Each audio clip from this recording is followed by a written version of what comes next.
You gonna catch these nuts? What's up?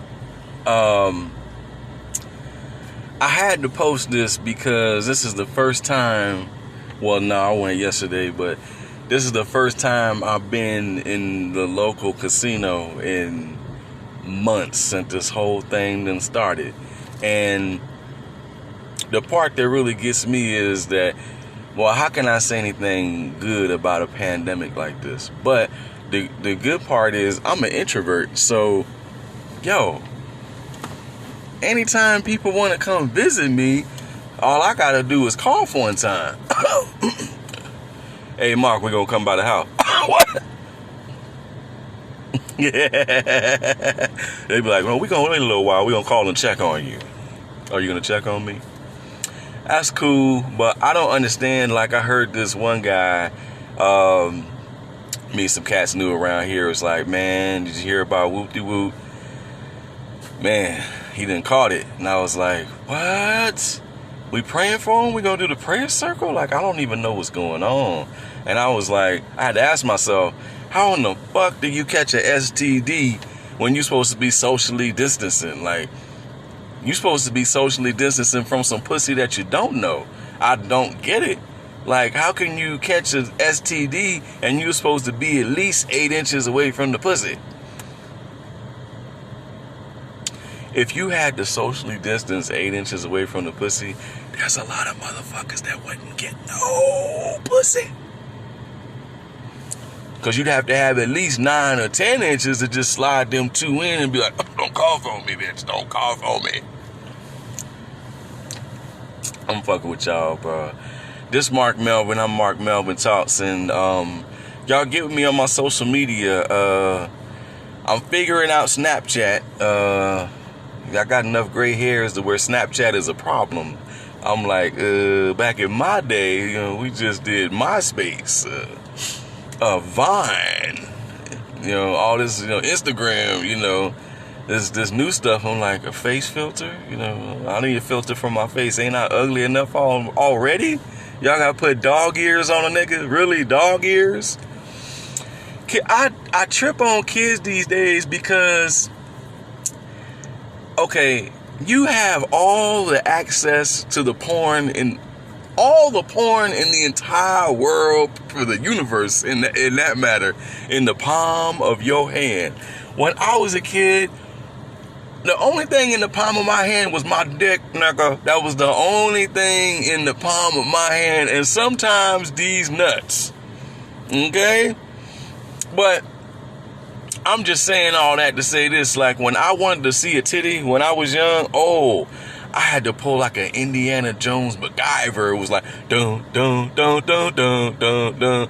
No, Indiana Jones movie was like, doo-doo-doo.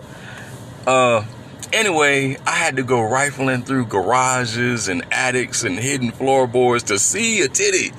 Kids nowadays, if you had to touch another man's semen-soaked magazines to see a titty, you would never see a titty. That just would not happen. Kids today don't even want to go outside. I remember when going outside was, not being able to go outside was a punishment. Now not being able to go outside is like, yeah, Xbox, bitches. Shit is different today, man. Shit is so much different. I come from the 1970s. That was the last century. You say that to a kid today, be like, where you from, nigga? No, not the rolling 70s, the 1970s, nigga. Yeah, pandemic, this is some weird stuff. Like, I get on the elevator now. People used to run up, hold the elevator. Now they're like, go ahead, nigga. Go ahead. You go ahead, motherfucker. I ain't getting in the elevator. So you all right? You look a little sick. Are you sick?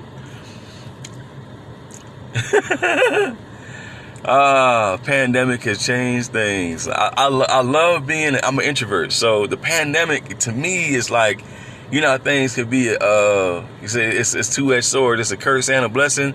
To me, I don't know.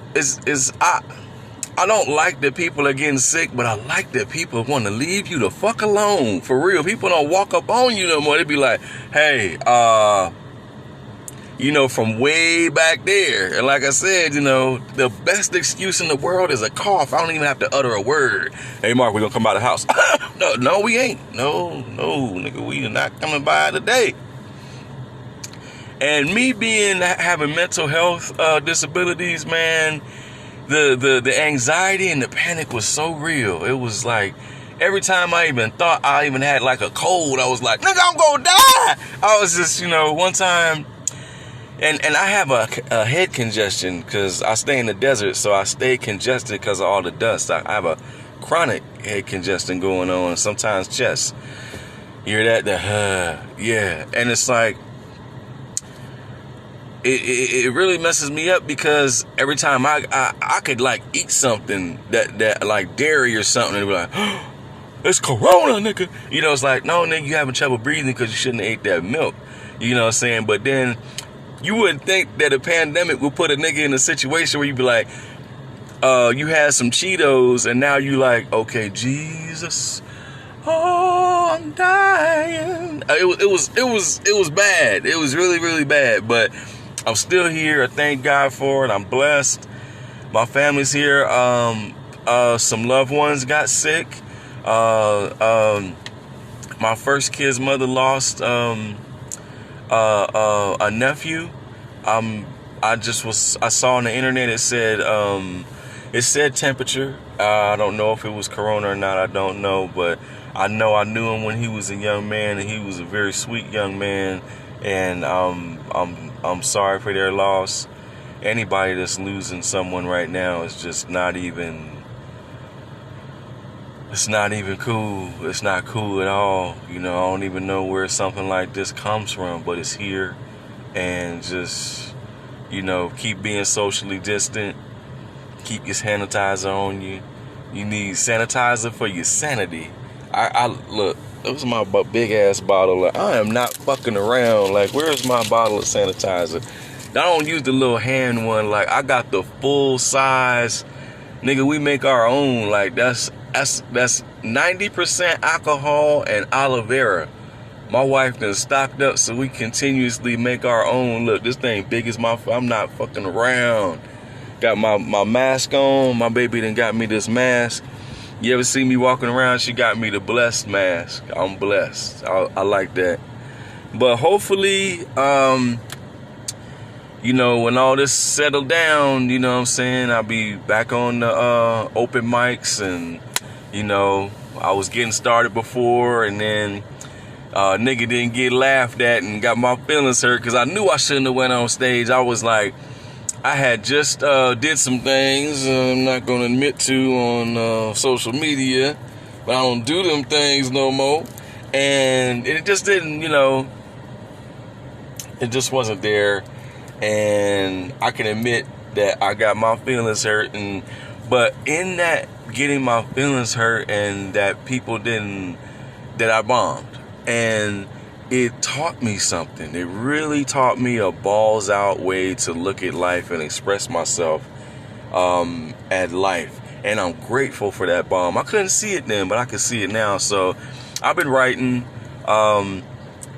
since I got off the stage, and I'm writing and I'm not writing. Tried a podcast a couple of times, but I'm not that consistent to do a podcast that much. I might throw one up maybe once or twice a month, every other month or something. But I'm mostly doing videos, and I hope y'all like them. And, hopefully, I'll get back out there, get back on stage soon when this ends. But until then, what I plan to do is set up a mic and a little karaoke speaker box in the living room. I might throw a green screen on it or something, and just I just want to bring some joy, some laughter to people's lives in the middle of all this. I feel like, comedy to me is a ministry. It's a ministry, and I'm happy to do it. And if it puts a smile on your face, in the middle of all this bullshit, be blessed. Be blessed. All right, y'all, I'm going to end that right there. This is my pandemic sit-down comedy. Mark Melvin, check me out. Oh, Mark Melvin Talks. I'm on Instagram, Facebook page. I got a Reddit. I gotta go on Reddit because that'll be another time because Facebook just don't allow me to say the shit I want to say. It's always a nigga snitching and shit. But anyway, y'all check me out, man. Mark Melba Talks. Google me. Peace. You gonna catch these nuts?